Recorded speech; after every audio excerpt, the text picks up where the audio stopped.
Cela fait maintenant presque 10 ans que Dofus divertit ses joueurs à travers le monde. Une longévité respectable pour un MMO, due en partie à ses quelques idées de game system bien trouvées et à cet univers accrocheur. Et c'est à l'occasion de ce prochain anniversaire que nous avons rencontré Mathieu Bourguin, alias Liken, lead game designer chez Ankama, qui nous parle entre autres des étapes clés du développement de Dofus. Quand le jeu est sorti, le modèle économique était un peu différent. Il n'y avait pas, comme maintenant, une période d'essai illimitée. En gros, on avait juste 15 jours d'accès illimité dans lequel on pouvait visiter l'ensemble du jeu.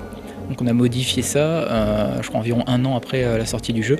On est passé sur un système dans lequel les joueurs peuvent tester le jeu de façon illimitée, mais avec quelques bridages sur les zones auxquelles ils ont accès, les niveaux que les joueurs peuvent atteindre, etc. Et c'est là que le jeu a vraiment commencé à décoller, lors de ce changement de modèle économique. On s'est aperçu que les joueurs avaient besoin de beaucoup plus qu'une phase classique de 15 jours pour découvrir un peu la richesse du jeu, apprivoiser le jeu et devenir vraiment fan.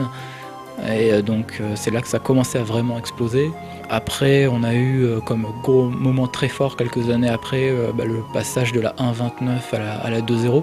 Donc qui correspond à une refonte graphique complète du jeu, des décors, des personnages, des monstres, des animations, mais même des sons. Donc là, ça nous a demandé quand même 2 ans de travail.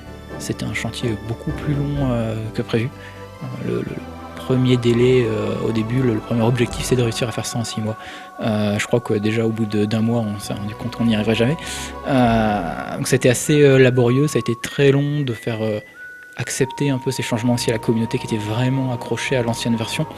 Il y avait une nostalgie quand même très très forte. Parce qu'on ne s'est pas contenté de juste mettre plus de détails, on a aussi revu certains points de la direction artistique un peu du projet. On est resté tout à fait fidèle au projet, mais c'est vrai qu'on a essayé de le faire un peu évoluer, le rendre un peu plus moderne.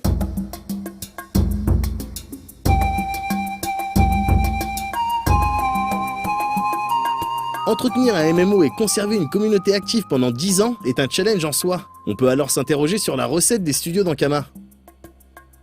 Pour faire durer un MMO sur la longueur, il n'y a pas forcément de recette miracle.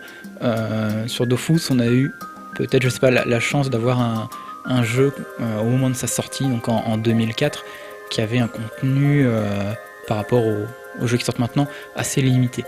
En termes de taille, en termes de nombre de donjons, en termes de fonctionnalités. Il y a plein de fonctionnalités que le jeu ne possédait pas à la sortie, qui aujourd'hui sont considérées comme indispensables. C'est à remettre dans son contexte, en 2004. Et donc, il y avait énormément de choses à faire encore, à apporter sur ce jeu, justement. À la sortie, il n'y avait pas de système de PVP réellement évolué. Les achievements, c'est par exemple un système qu'on a sorti il y a un an et demi environ. Il n'y avait pas de système de guild à la sortie. On a ajouté, pareil, quelques années après, un système d'élevage. Donc voilà, le jeu s'est vraiment construit bloc par bloc. À chaque fois qu'on rajoutait un bloc, une fonctionnalité, on gagnait des joueurs. Ça fonctionne un peu toujours comme ça, forcément. On a continué aussi d'ajouter forcément du contenu traditionnel. On ne s'est pas contenté d'ajouter de la nouvelle fonctionnalité. Le cœur de Dofus, c'est quand même ses combats, ses quêtes, son histoire, faire ses donjons, participer à l'économie du jeu. Dès le début, on avait quand même une dimension économique très forte. On avait vraiment une direction assumée qui était de dire les joueurs vont contrôler l'économie. C'est-à-dire qu'on n'a pas de prix fixé par le jeu, tout s'échange dans le jeu, tout se revend, tout se construit, tout se fabrique. Donc ça, c'était un peu un des piliers sur lequel après on a greffé le reste des fonctionnalités en s'arrangeant pour que chaque nouvelle fonctionnalité tire parti de ce point fort. Pour continuer à stimuler ses joueurs, Ankama propose, comme tous les autres concepteurs de MMO, des mises à jour régulières plus ou moins massives. La dernière en date, la 2.19, met en avant la dimension exploration, comme nous l'explique Liken. Dans la fonctionnalité des chasses au trésor, on va permettre aux joueurs de récupérer des indices sur l'emplacement d'un trésor qui va être positionné aléatoirement dans le monde, dans une des zones du jeu. Et ces indices, en fait, sont des indices visuels. On va lui donner un point de départ.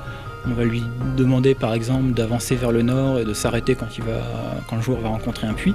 Ensuite, on va lui demander, par exemple, d'aller à l'est et de s'arrêter quand il va trouver une mouette perchée sur un arbre. Voilà, on a une succession d'indices comme ça, visuels, que le joueur doit rechercher. Parfois c'est très bien caché dans le décor, faut vraiment s'arrêter sur la carte, faut regarder, faut scruter, faut zoomer.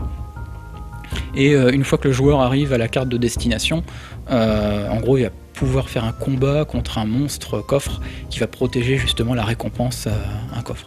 Donc c'est vraiment une fonctionnalité différente de ce qu'on a fait précédemment dans le jeu. C'est une fonctionnalité qui repose pas vraiment sur les combats, mais beaucoup plus sur l'exploration, traverser un peu toutes les zones du jeu, et vraiment sur le côté trouver des éléments cachés dans le décor. La deuxième fonctionnalité majeure de cette extension, ce sont les dimensions divines. Donc là, dans la version 2.19, c'est la dimension Énutrophe, l'Énutrosaure, que les joueurs vont pouvoir découvrir. Donc en fait, le concept des dimensions divines, ce sont des zones qui ne sont pas accessibles comme les autres zones où il suffit de se rendre à la bordure de la zone ou de prendre un bateau, par exemple. Il faut commencer par trouver l'entrée de la zone. Pour entrer dans une dimension divine, il faut trouver son portail dimensionnel. Donc déjà, la première récompense, c'est de réussir à accéder à cette zone, de la trouver, de pouvoir entrer à l'intérieur. Ensuite, on a voulu en profiter pour mettre des mécaniques de jeu un peu différentes, un peu plus exigeantes dans ces dimensions. Donc typiquement, quand vous rentrez dans une dimension, vous ne pouvez pas ressortir puis re-rentrer facilement. Quand vous ressortez d'une dimension, vous ne sortez pas par le portail d'entrée. Et potentiellement, entre le moment où vous êtes rentré dans la dimension et le moment où vous décidez de ressortir, le portail a pu être fermé et ouvert ailleurs. Donc il faut retrouver son entrée. Donc c'est vraiment des zones pour lesquelles les joueurs vont devoir se préparer, préparer leurs consommables, leur pain pour regagner des points de vie, éventuellement des équipements secondaires pour s'adapter au contenu présent en jeu. C'est un peu plus une expédition, un peu plus une aventure. Il y a un petit côté survie qu'on a essayé d'instaurer en jeu. Il faut savoir que quand on meurt dans une dimension divine, quand on perd un combat, le personnage il est éjecté de la dimension. Ces zones spéciales proposent également de nouvelles règles de combat tournant autour d'un principe de bonus-malus qui devrait pousser les joueurs à faire preuve d'encore plus de vigilance et de préparation. On espère donc que ces nouvelles fonctionnalités contribueront à faire durer l'aventure Dofus, et on leur souhaite évidemment du courage pour la suite.